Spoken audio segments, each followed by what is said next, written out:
belonging to them. And they were again come to Shechem to possess it and to slay its inhabitants as before. He said they're going to do a repeat of what the two sons did and killed the thousands of men in the town. They're going to do the same thing again. And all the kings assembled together and come with a campaign of the people exceedingly plentiful, like the sand upon the seashore. And they were all opposite of Tapish. And Jasher, king of Taprit, went forth to them with all his army, and he encamped with them opposite of Taprit, without the city. And all these kings, they were divided into 7 divisions, being 7 camps against the sons of Jacob. And they sent a declaration to Jacob and his sons, saying, Come you all forth to us, that we may have an interview together in the plain, and revenge the cause of the men of Shechem, whom ye have slew in their city. And you will now again return to the city of Shechem, and dwell therein, and slay its inhabitants as before. And the sons of Jacob heard this, and their anger was kindled exceedingly, as the words of the kings of Canaan. And 10 of the sons of Jacob hastened and rose up, and each of them girt on his weapons of war. And they were 102 of their servants with them, equipped in battle array. And all these men, the sons of Jacob with their servants, went to war with these kings, and Jacob and their father was with them. And they all stood upon the heap of Shechem. And Jacob prayed to the Lord for his sons. And he spread forth his hands to the Lord, and he said, O Lord, thou art Almighty God, thou art our Father, who didst form us, and we are the works of thy hands. I pray thee, deliver my sons through thy mercy from the hand of their enemies, who are this day coming to fight with them, and save them from their hand. For in thy hand is power and might to save the few from the many. The Bible says that throughout the scripture. It's no thing for God to save by many or by few. 1 can put 1,000 to flight. 2 can put 10,000. 2 can put 10,000 people to flight when you got God behind you. And throughout the scripture, you see, God has showed off his saving ability by using the few. Not by might, not by power, but by my spirit, saith the Lord. And give unto my sons thy servant strength of heart, that they may fight with their enemies, to subdue them, and to make their enemies fall before them. And let not my sons and their servants die through the hands of the children of Canaan. But if it seemeth good in thy eyes to take the lives of my sons and their servants, take them in thy great mercy through the hands of thy ministers, that they may not perish this day by the hands of the kings of the Amorites. And when Jacob ceased praying to the Lord, the earth shook from its place, and the sun darkened. God working through nature, if he has to. He's the Lord of hosts. Yahweh Sabbath. God can work through anything. He can make anything bend anything to his will, including nature, to fight our battles for us. And he gave a good example of that with Pharaoh, king of Egypt. He's the Lord of everything, the Lord of hosts, including the demonic, angelic realm, and Satan has to answer to him. Everything has to bend to God's will. That's why we cannot lose. If God be for us, who could be against us? The Lord of hosts, the Lord of armies. He can use army ants to wipe out your enemies. He could use locusts. He could use a tsunami, earthquake, anything. He can use the stars and the sun, which they help fight the battles like he did in Joshua's day. And I believe Dinah's day. Or Deborah. It was Deborah. Deborah's day. God got anything at his disposal. Still got 2/3 of the angels. Like I said earlier, one angel killed 185,000. Well, Sennacherib's army, that was just one angel by himself. That's why, if God be for us, who could be against us? And Jacob ceased from praying to the Lord, and the earth shook from its place, and the sun darkened, and all the kings were terrified, and in great consternation seized them. And the Lord hearkened unto the prayer of Jacob, and the Lord impressed the hearts of all the kings and their hosts with terror and awe at the sons of Jacob. And the Lord caused them to hear the voice of chariots and the voice of mighty horses from the sons of Jacob, and the voice of a great array of an army accompanying them.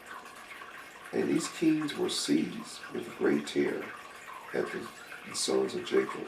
And while they were yet standing in their quarters, behold, the sons of Jacob advanced upon them, and with 112 men, and with a great tremendous shouting.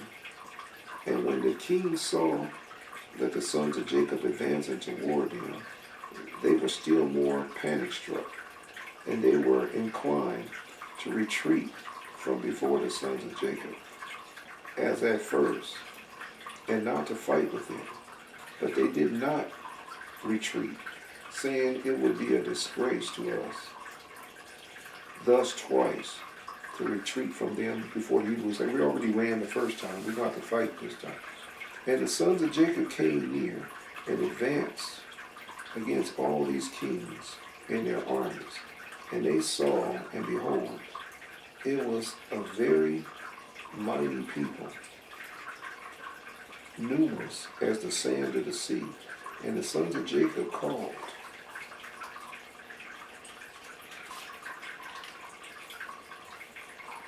Wow. This is exciting. Even the exciting book. The Bible is very exciting. Even the Apocrypha, which is still part of the Bible. Unto the Lord, it said, help us. O Lord, help us and answer us, for we trust in thee, and let us not die by the hand of these uncircumcised men, who this day have come against us. And the sons of Jacob girt their weapons of war, and they took in their hand each man his shield and his javelin, and they approached the battle. And Judah, the son of Jacob, ran first before his brethren, and 10 of the servants with him, and he went toward these kings. And Jahar, or Jasher, king of Tophet, came forth first with his army before Judah. And Judah saw Jahar and his army coming toward him. And Judah's wrath was kindled, and his anger burned within him. And he approached to battle, in which Judah ventured his life. And Joshua and all the army were advancing toward Judah. Judah's ahead of the pack. Left everybody. He's so anxious to start killing these kings. He left the pack. And he left his forces behind him. And Joab and all his army were advancing toward Judah. And he was riding upon a very strong and powerful horse. And Jehovah was a very valiant man, and covered with iron and brass from head to foot.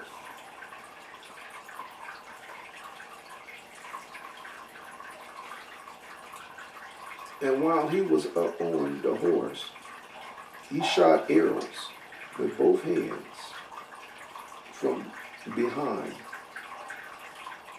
in this manner in all his battles, and he never missed the place for which he aimed his arrows. And when Jehoshaphat came to fight with Judah and was darting many arrows toward Judah, the Lord bound the hand of Jehoshaphat, and all the arrows that he shot rebounded upon his own men. God turned the arrows around. And notwithstanding this, Joshua kept advancing toward Judah to challenge him with the arrows. But the distance between them was about 30 cubits. And when Judah saw Joshua darting forth his arrows against him, he ran to him with his wrath and an excited might. And Judah took up a large stone from the ground, and its weight was about 60 shekels. And Judah ran toward Jehoshaphat with the stone and struck him on his shield. And Joshua was stunned with the blow and fell off from his horse to the ground. And the shield burst asunder out of the hand of Joshua, and he ran through the force of the blow, sprang to the distance about 15 cubits. And the shield fell before the second camp. And the kings that came with Joshua saw at a distance the strength of Judah, the son of Jacob, and that he had done to Jehoshaphat. They were terribly afraid of Judah, and they assembled near Jehoshaphat's camp, seeing his confusion. And Judah drew his sword and smote 42 men of the army of Jehoshaphat. And the whole of Jehoshaphat's camp fled before Judah, and no man stood against him. And they left Jehoshaphat and fled from before him. And Jehoshaphat was still prostrate upon the ground. And Jehoshaphat, seeing that all of his men and his camp had fled from him, hastened and rose up with terror against Judah and stood up on his legs opposite Judah. He stood up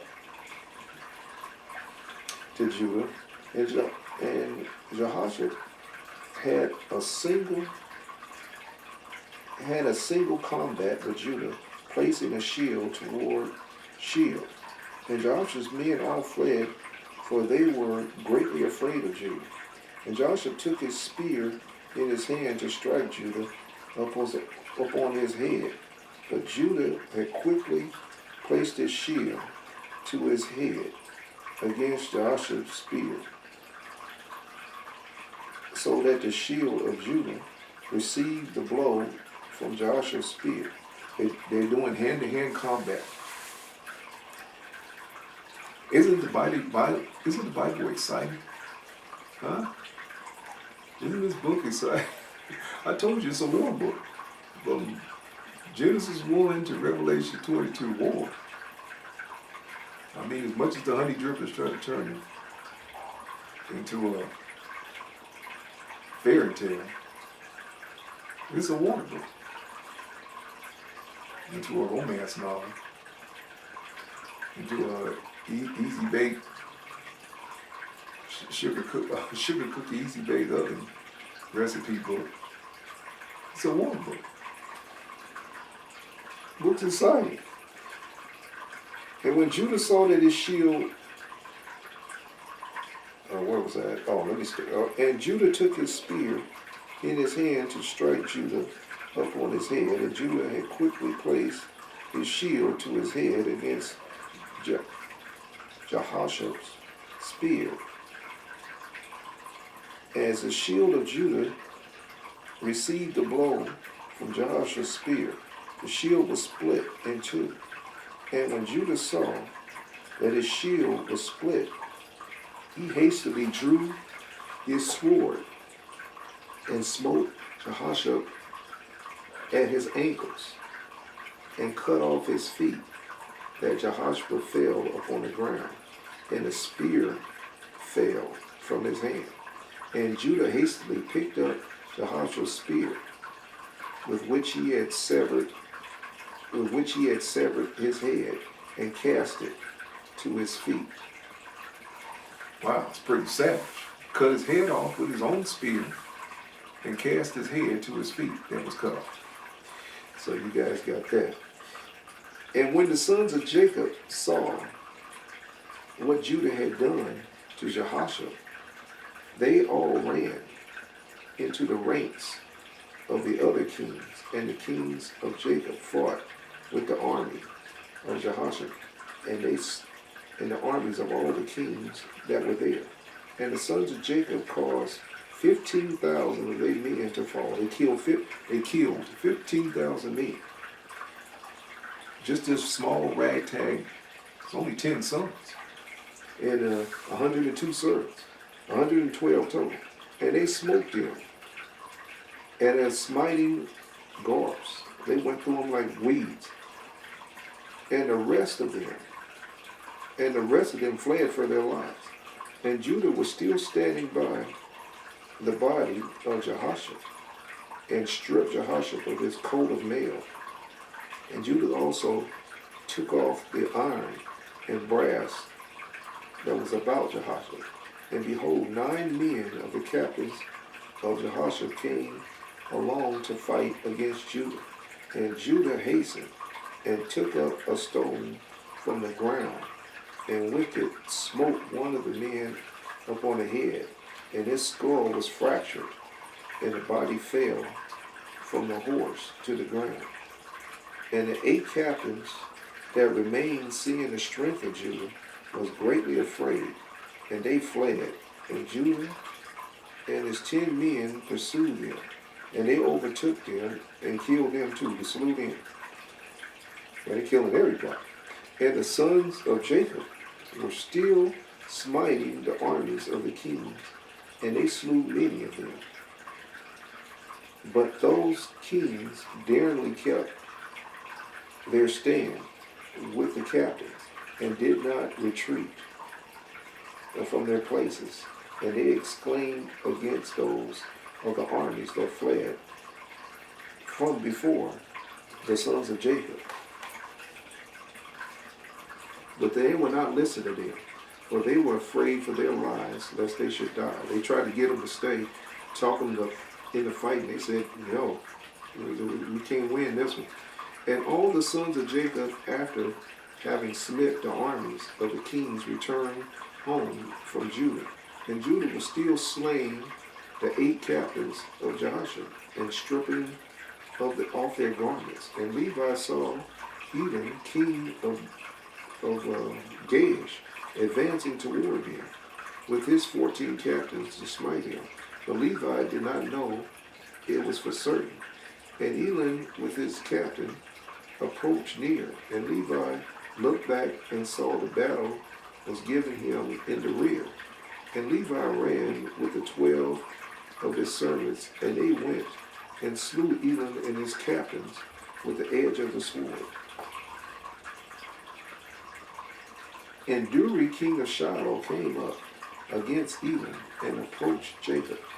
And when Jacob drew his bow that was in his hand with an arrow, he struck Eru, which caused his death. And when Eru, king of Shiloh, was dead, the 4 remaining kings fled from the station, from the rest of the camp, or from the rest of the captains. They endeavored to retreat, saying, we have no more strength with these Hebrews, after they having killed the 3 kings and their captains, who were more powerful than they were. They said, the ones they killed were stronger than us. And when the sons of Jacob saw the remaining kings had removed from the station, they pursued them. And Jacob also came from the heap of Shechem, from the place where he was standing, and they went after the kings, and they approached them with their servants. And the kings and the captains with the rest of their armies, seeing it's fight or flight, and they chose flight, and now they said, we're going to chase you cowards down. That the sons of Jacob approached them, were afraid of their lives, and fled till they reached the city of Shazer. And the sons of Jacob pursued them to the gate of the city of Shazer, and they smote a great smiting amongst the kings and their armies, about 4,000 men. While they were smiting the army of the kings, Jacob was occupied with his bow, confining himself to smiting the kings. He slew them all. And he slew Pirathon, king of Shazar, at the gate of the city. Even old Jacob is in on it with his bow and arrow. And he afterwards smote Susi, king of Sharon, the Laban, king of Bethlehem, and Shaber, king of Machanema. And he slew them all with his arrows, and an arrow to each of them. And they died. So he killed them all with his bow and arrow. All the kings Jacob did. And the sons of Jacob, seeing that all the kings were dead, and that they were broken up and retreating, continuing to carry on battle with the armies of the kings opposite the gate of Shazer, and they still smote about 4,000 of their men. And 3 men of the servants of Jacob fell in that battle. They only lost 3. And when Judah saw that the 3 of his servants had died, he grieved him greatly, and his anger burned with him against the Amorites. So they only lost 3, and they up to like 20,000 that them lost. And all the men that remained of the armies of the kings were greatly afraid of their lives, and they ran and broke the gate of the walls of the city at Chezron, and they all entered the city for safety. They were so scared they broke down the gate. And they concealed themselves in the midst of the city of Shazer, for the city of Shazer was very large and extensive. And when all these armies had entered the city, the sons of Jacob ran after them to the city. And 4 mighty men, experienced in battle, went forth from the city and stood against the entrance of the city with drawn swords and spears in their hands. And they placed themselves opposite the sons of Jacob, and would not suffer them to enter the city. And Naphtali ran and came between them, and with his sword smote 2 of them, and cut off their heads at one stroke. So he got 2 heads with 1 stroke. And he turned to the other 2 men, and beheld they had fled.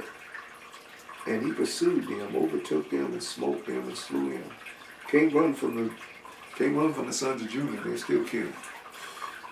And the sons of Jacob came to the city, and saw, and behold, there was another wall to the city.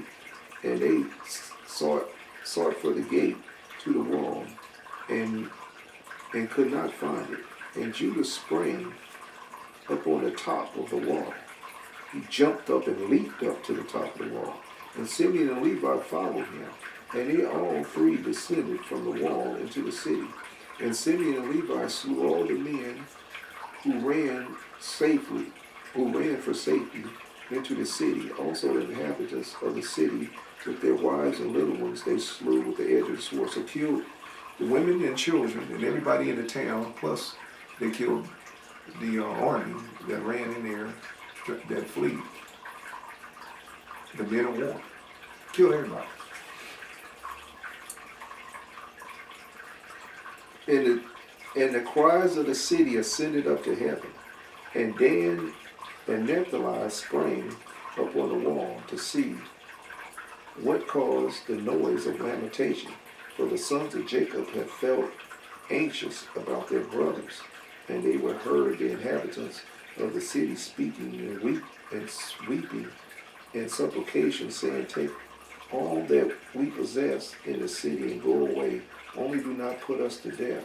And when Judah, Simeon, and Levi had ceased smiting the inhabitants of the city, they ascended the wall and called to Dan and Naphtali, who were up on the wall, and to the rest of their brothers.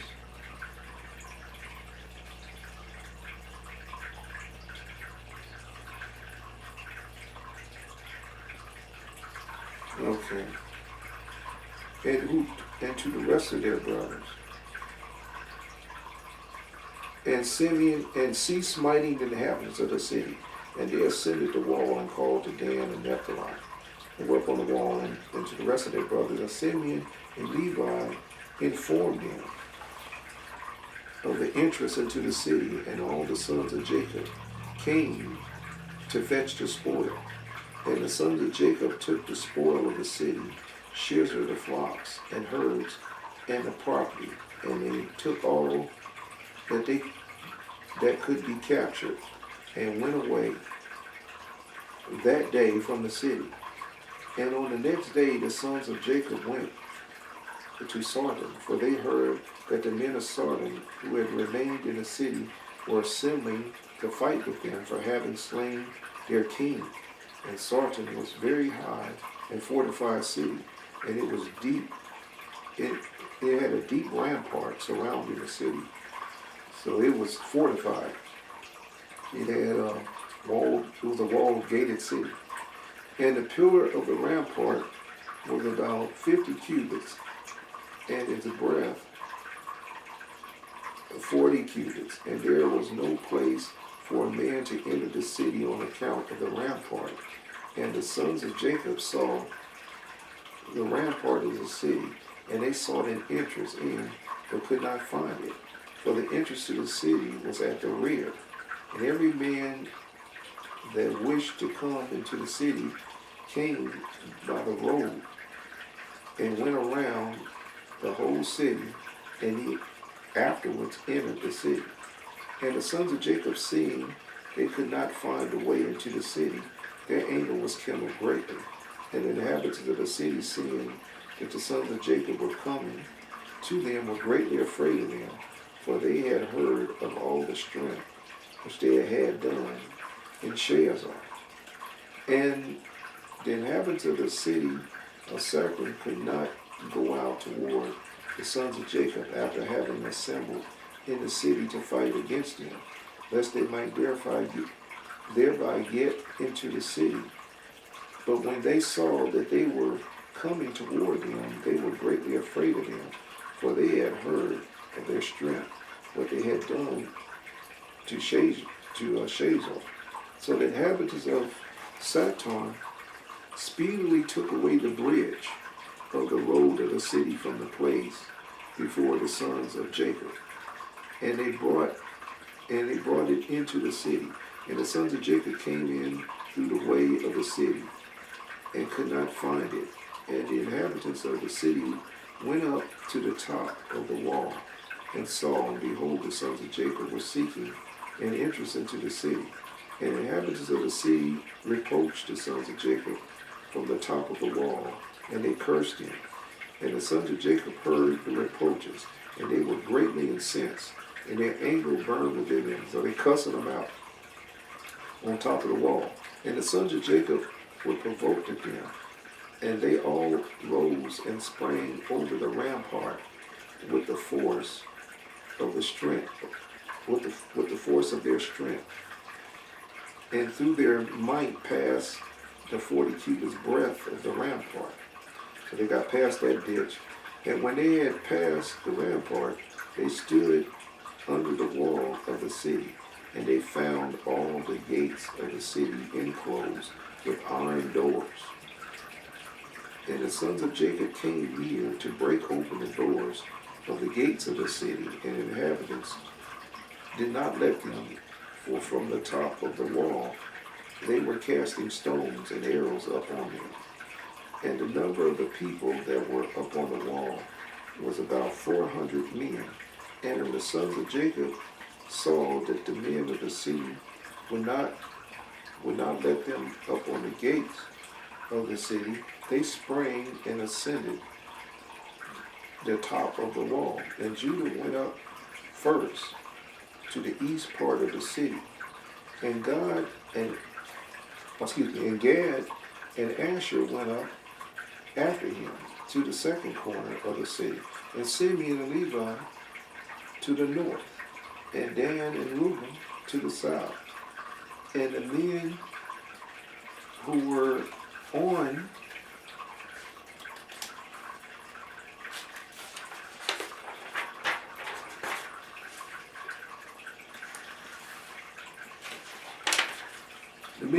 top of the city, on top of the wall, the inhabitants of the city, seeing the sons of Jacob were coming up to them, all fled from the wall, descended into the city, and concealed themselves in the midst of the city. And Issachar and Naphtali that remained under the wall approached the broke gates of the city, and kindled the fire at the gates of the city, that the iron melted.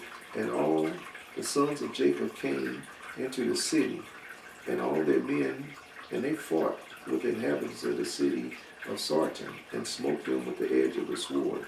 And no man stood before them and killed them all. And about 200 men fled from the city, and they all went and hid themselves in a curtain tower in the city. And Judah pursued them to the tower, and he broke down the tower, which fell upon the men, and they all died. And the sons of Jacob went up the road to the roof of the tower, and they saw, and behold, there was another strong high tower at a distance in the city, and the top of it reached to heaven. And the sons of Jacob hastened and descended, and went up with all their men to the tower. And they found it filled with about 300 men, women and little ones. And the sons of Jacob